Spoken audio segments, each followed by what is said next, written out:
This is a CNA podcast. There's no extra time. This is your chance to step up, to turn pledges to action and put our future back on the right track. Welcome to the Climate Conversations with me, Julie Yu. Most people will by now have heard that the biggest international climate conference, COP27, is taking place this month in Sharm el-Sheikh in Egypt. Some may even be aware the event could be a turning point for the climate and the planet. But before we delve into what's up for discussion, let's try and clear up the basics. What is COP27? Why is it such a big deal? And can it actually save the world? Well, here to tell you everything you need to know about COP is Melissa Lowe. She's a research fellow at NUS Centre for Nature-Based Climate Solutions. Melissa is only 35 years old, but she has been to 10 previous COP meetings and is attending this year's conference as well. Welcome, Melissa. Thanks for having me, Julie. First things first, what is COP? So the COP stands for the Conference of the Parties, and this primarily refers to the UN Framework Convention on Climate Change. And so parties are meeting for the 27th time this year in Sharm el-Sheikh, Egypt.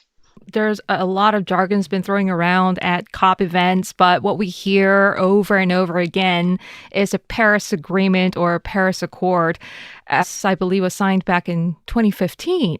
On this day, the Paris Agreement on Climate Change enters into force. Tell us a bit about what it is and why is it still important?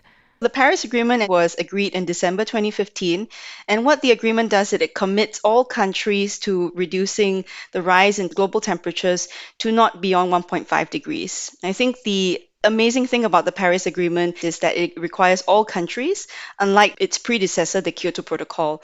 And I think a lot of countries are extremely confident that the Paris Agreement in its current form will take us to where we need to be, as long as we put forward the right targets to get there.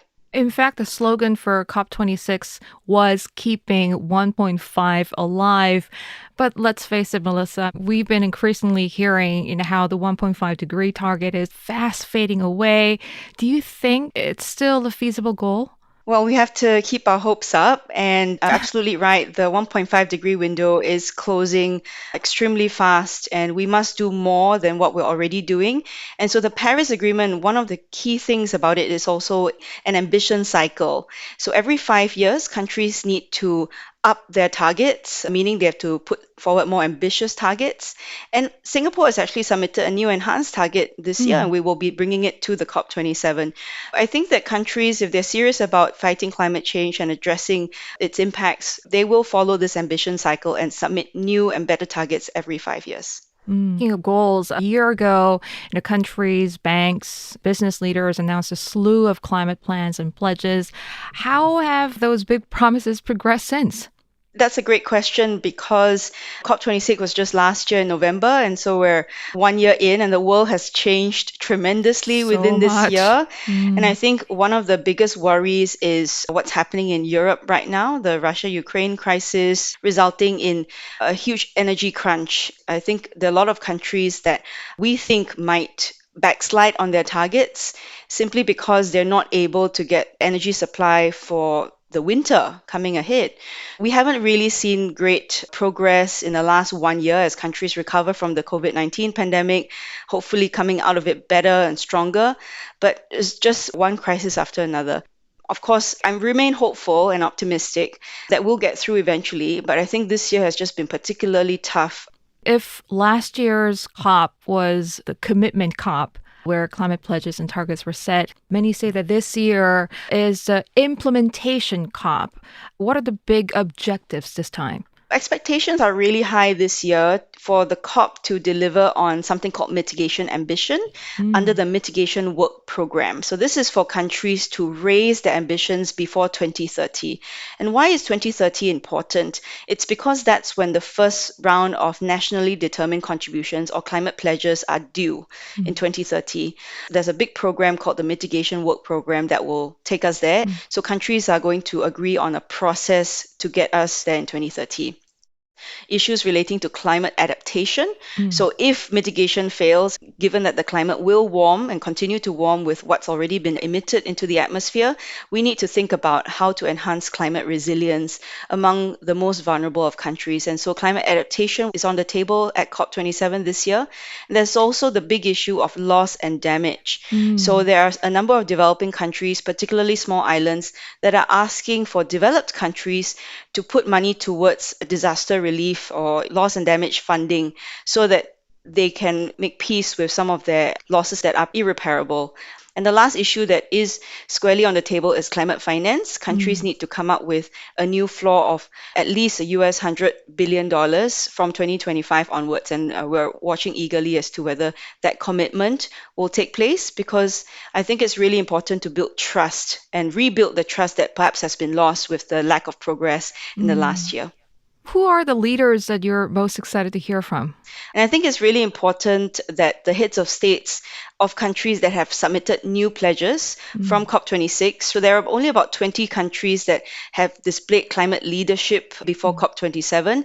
Of course, this includes Egypt, the host of the COP27 this year, Australia, Indonesia being the G20 chair. India has also come forward with an updated nationally determined contribution per the Glasgow Climate Pact. So I'm really eager to hear what these countries have to say, but also the large emitters like China and the US. And of course, I think Singapore will also have a part to play at the COP27 this year. But we know who won't be attending this year. This is no longer a climate conference. This is now a global North greenwash festival. Wow, some harsh words from the young Swedish activist Greta Thunberg there, criticizing the global summit as a forum for greenwashing. Mel, does she have a point here? Well, I've been attending COP for a very long time, and sometimes I dread going as well because it's a lot of work. It's a lot of effort on the ground to capacity build people, talk to the media, try and get the complex negotiations untangled for everyone. I would hesitate to say it's greenwashing. I think it's important that we're there. I think what's more important is what we do when we leave the COP. The COP is a platform for negotiations, is a place where people go and bring their points across, particularly for young people. And if Greta Thunberg were to attend, she would be able to inspire a lot of people, but I'm sure she just wants to send a very strong message that actually the work needs to be happening on the ground. Speaking of skeptics, there are those who think COP27 will likely disappoint, especially with 2022 now being a typical year with recession fears, food and energy shortages, and the war in Ukraine. Melissa, how concerned are you that the level of ambition in Egypt will likely fail to match that in Glasgow? Or would the meeting hold more relevance? You're absolutely spot on that. Expectations are really high for COP27 to meet the same level of ambition and goals that the COP26 presidency put on the table. But let's keep in mind, this is an African COP, and I think the focus areas are fairly different from what the UK was focusing on. And I think the UK has a different set of clout as well. Mark Carney was special rep, and I believe he managed to bring big banks to commit to net zero finance as well. I think it's important to know what each COP presidency brings to the table and what they can do at each COP. And certainly I feel that if COP27 were to be a success, it would deliver on adaptation and loss and damage, as well as climate finance. I believe that COP26 played a role in driving the interest among non-party stakeholders, so beyond governments. So we had a lot of, as I said, the private sector joining us at COP26. But I think we'll see a different set of participants attending COP27 because they want to drive resilience, they want to drive loss and damage payments. And I think all of these views are very valid, and we have to hear them out. And there's something at the COP we call procedural justice, where you have to afford countries and voices to be heard, even if the outcome will be a form of compromise. At least people feel they've been given a platform to talk about these important issues and work towards an end goal. So where do you expect the most struggle? The last COP26 got extended for a couple of days. Is that something that you expect at COP27 as well? Yes. The interesting thing about the COP is that there's a phrase that's used is nothing is agreed until everything is agreed. Oh. So it's a package deal, if you will. And there are many different tracks of negotiations happening at the COP at any one point in time. It's extremely confusing. You have to track different agendas.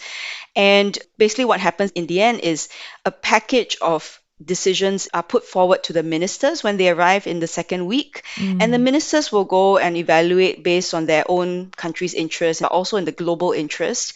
And they'll decide on some trade-offs. And I think everybody leaves the COP a little bit unhappy, because if we left extremely happy, we've done something completely wrong for the climate. So everybody leaves a bit unhappy because it means that we have to make some cuts and some changes to our behavior. I think where the most contention will happen is the adaptation and loss and damage.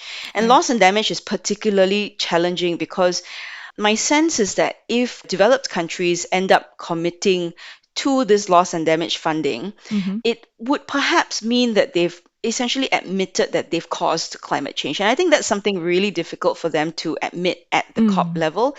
Perhaps they might give some money elsewhere. Denmark, for instance, announced it would commit something like 100 million Danish kroners in September this year to loss and damage. So that's happening outside of the COP. And Scotland and Belgium have also individually pledged money to help countries offset the damage that have been caused by climate change. And in some cases, this damage is irreversible. So how do we see an outcome where countries don't feel like they have to admit to that responsibility? At the end, we should be solutions-oriented rather than problem-oriented when we go to the COPs. Keep listening, as I'll be posing more climate-related questions to Melissa, some of which have been asked by our followers on social media.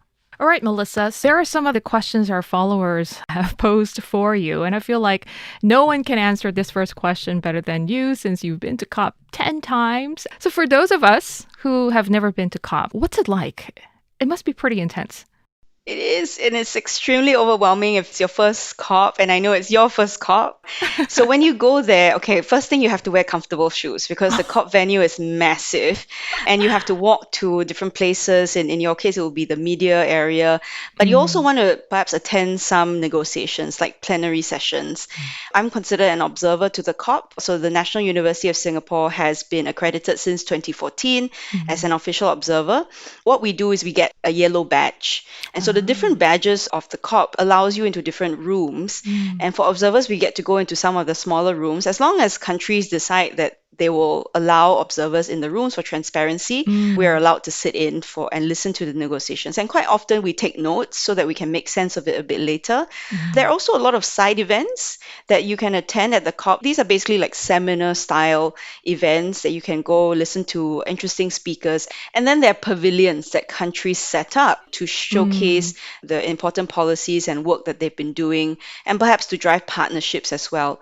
And that's actually what I'm most looking forward to, is the number of people going from Singapore this year has increased because this is the first time Singapore will be hosting a pavilion at the COP. So the COP is really like a big expo almost, right? But it's very serious because negotiations affect lives. Negotiations affect the trajectory of our emissions ultimately when it comes to climate change. What's one thing to look out for at COP that many of us don't know about? Fossil of the Day is an award that young people come together and give out at the end of each day at 6 o'clock. It's very entertaining because they sing the Jurassic theme park song. Somebody dresses up as a T-Rex, and you'll know when it happens because it draws a very large crowd. Essentially, it is a form of a demonstration where young people will award a fossil to the top 3 countries that have displayed some form of frustrating behavior at the COP. The country will be given a fossil that day. At the end of the 2 weeks, there will be a big fossil, a colossal fossil, sometimes we call it. It's quite an entertaining demonstration by youth. It reflects how closely they track the negotiations. So I think all countries are usually quite on guard because they worry that they become a fossil, right? That's one of the fun side of COP that those of us who've been many years, we look forward to very much because it's hard to deal with climate change. And I think we just need a little bit of comic relief every now and then. Why is Egypt hosting COP27 so controversial? There have been a lot of news reports about how Egypt is organizing this COP. Some have observed that, number one, Sharm el-Sheikh is not the easiest place to get to. It's a resort town. It's really expensive for a lot of observers. And the second thing is it appears that Egypt is also clamping down on activists. They're not allowing activists to attend the COP. Some observers have shared that they don't think that this COP will have that procedural justice, providing the platform for youth voices and strong activist voices. And I think interestingly enough, this is the first African COP since COP22, which was held in Marrakesh in Morocco in 2016, the year after the Paris Agreement was adopted. And that last COP was also very exciting and interesting because it was the US election that year in 2016, and President Trump actually became president while we were in Marrakesh, which set a different tone altogether when we were there. So this particular COP, I hope it's not too controversial, but it's a COP that has experienced a lot of changes in the last year. So again, because of the high prices, because of the activism clamped down, it seems. I think these have shone a not so great light on the presidency. The UNFCCC Executive Secretary Patricia Espinosa has stepped down after 6 years as the chief of the UN Framework Convention on Climate Change. And so this year is a transition year.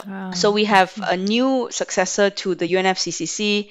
Executive Secretary is Simon Style from Grenada, and he was just appointed in August this year. It remains to be seen how effective he will be in steering the COP and the outcomes this year. And I think we also have an interesting look ahead because it's been announced already that COP28 will be held in UAE. So one of my biggest worries is that because we already know where the next COP is going to be and when it's going to happen, that countries might feel like, oh, then let's forward stuff to next year. Yeah. But I hope they don't do that, of course. Who gets to decide which country gets to be the next COP presidency? It rotates among the 5 regions in the world. So there's Europe, there's Asia, there's the Middle East, then there's the Americas and so on. Any given country can offer to host the COP. I like to liken the COP presidency to something like the Miss Universe. When you are the presidency, you have to hold it until you hand over the torch to the next person. I genuinely feel a little bit sorry for the UK because they've been holding this torch for so long. The COP26 was actually postponed in 2020 because of the pandemic. They haven't had an easy task, but I think handing it over will be a big relief to them. Up next, you'll hear what Melissa thinks COP27 means for Singapore and what role the country is expected to play at the climate conference.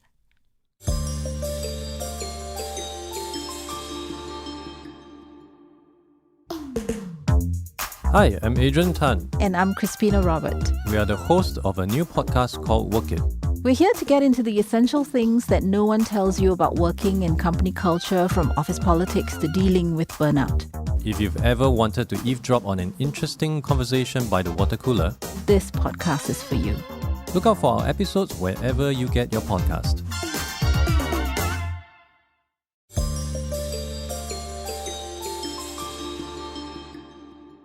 So, Melissa, let's talk about what COP27 means for Singapore. What role the country is expected to play at the climate conference. Now, Singapore is expected to submit enhanced carbon emission goals at COP27, given that it's a country that contributes about 0.1% of global greenhouse gas emissions. New climate emissions at COP27 mean anything? Absolutely. 0.1% of emissions really isn't very much in the global scheme of things. But of course, I think it's important that we play our part. We strongly believe here in Singapore in the multilateral rules-based process that is these UN negotiations. And so therefore, we must play an active role if we want to be seen as a credible negotiating party by submitting our enhanced target this year as per the Glasgow Climate Pact and what it called for countries to revisit and strengthen its targets. I think puts Singapore in a really good position to encourage, nudge other parties who haven't done so yet. You would have heard that DPM Lawrence Wong at the opening of the Singapore International Energy Week announced Singapore's revision of our NDC, which is now a fixed level target of 60 million tons of emissions in 2030. Of course, he also mentioned that we will peak earlier before that and then come down. And it's been expressed as a stretch target. And so for me, I'm really looking forward to seeing the NDC submitted officially to the UNFCCC and to look at the specific details as to how we look to achieve this target. The other target that we have announced formally as well is the net zero by 2050 target. And that's also, in fact, part of the Paris Agreement, which calls and encourages countries to submit long-term low emissions development strategies. And in 2020, Singapore actually was fairly non-committal about this. We said we can achieve net zero if the technology is viable by the end of the century.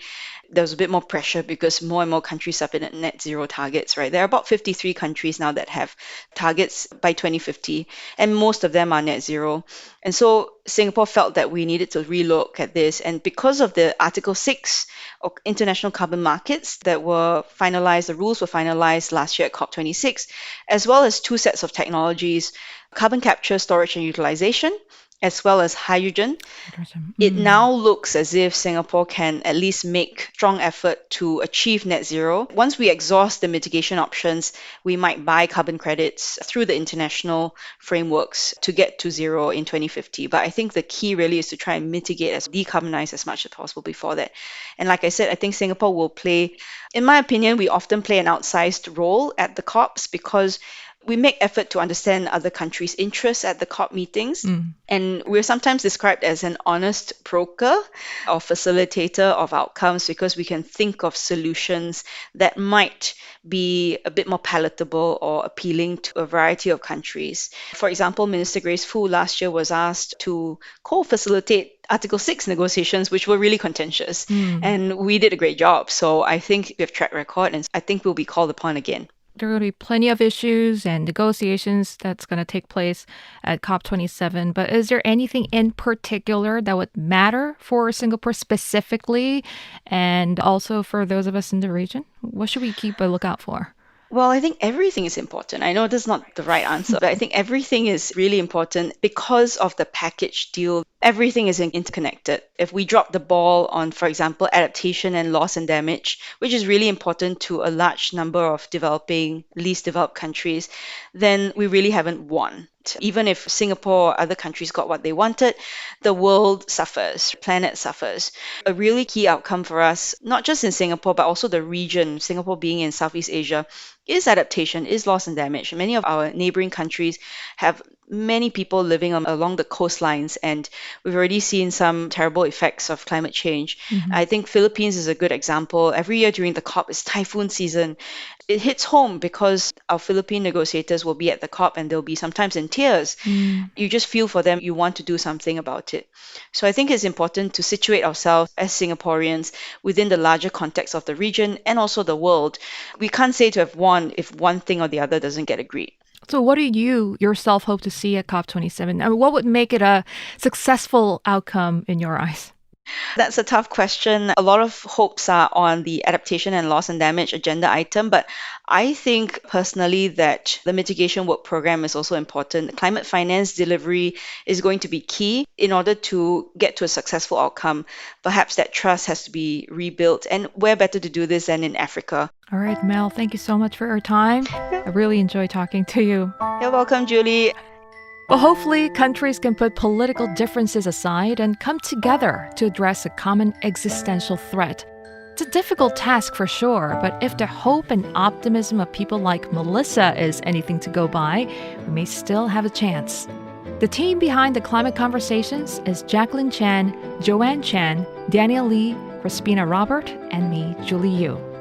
Do like and subscribe to this podcast so you can catch the next episode. Thank you for listening. Bye for now.